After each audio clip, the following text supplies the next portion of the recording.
Assalamualaikum warahmatullahi wabarakatuh. Kami kelompok 7 ingin mempresentasikan dampak pemanasan global pada pertanian.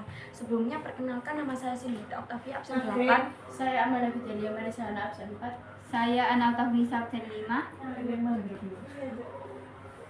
Sebelum kami menjelaskan tentang dampak pemanasan global terhadap pertanian, kami akan menjelaskan tentang global warming. Global warming adalah peningkatan suhu permukaan bumi karena efek gas rumah kaca. Nah, dampak pemanasan global terhadap pertanian adalah 1. Penyebaran hama dan penyakit, 2. Kerusakan pada tanah, dan 3. Perubahan musim panen. 1. Penyebaran hama dan penyakit. Peningkatan CO2 di atmosfer dapat menyebabkan laju fotosintesis tanaman juga meningkat, dan peningkatan laju fotosintesis akan menyebabkan peningkatan laju pertumbuhan dan biomasa tumbuhan.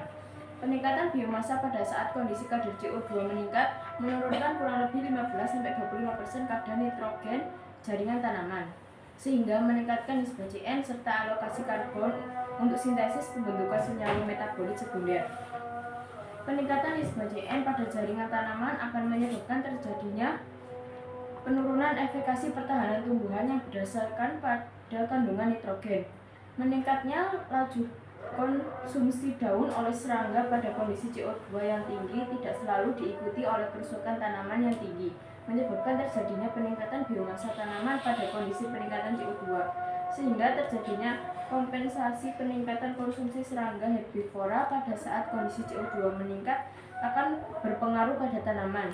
Jika kualitas nutrisi tanaman rendah pada peningkatan mortalitas serangga. Upaya yang dapat dilakukan untuk penyebaran hama dan penyakit. 1. Pemilihan varietas tahan penyakit. 2. Pertahanan kebersihan tanaman. 3. Menggunakan ramuan alami misalnya campuran air dan sabun, minyak dan cengkeh. 4. Pemanfaatan serangga pengendali hama, serangga seperti ladybug, lebah, dan kumbang penghancur. 5.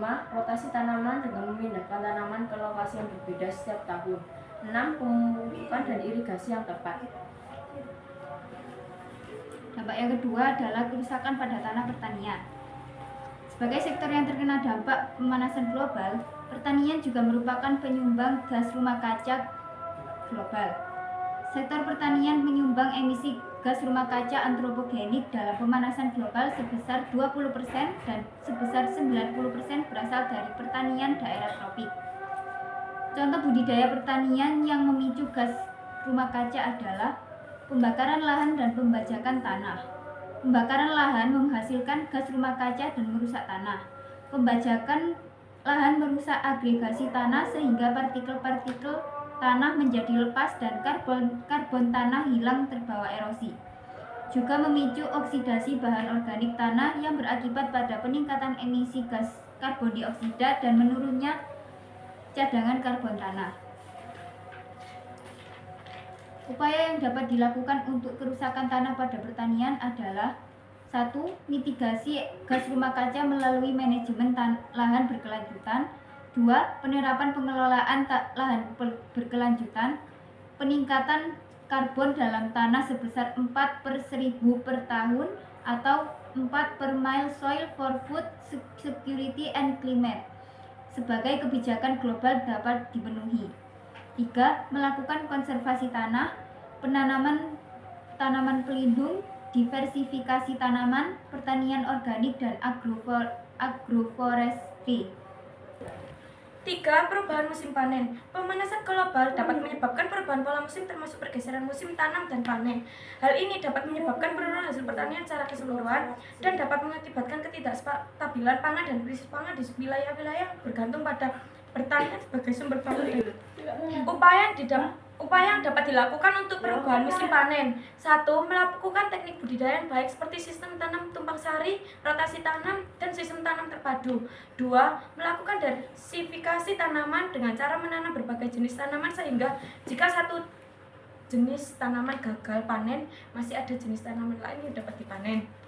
Upaya lain yang dapat dilakukan untuk menanggulangi dampak pemanasan global terhadap pertanian adalah 1. Mengembangkan metode pertanian yang lebih tahan terhadap perubahan cuaca.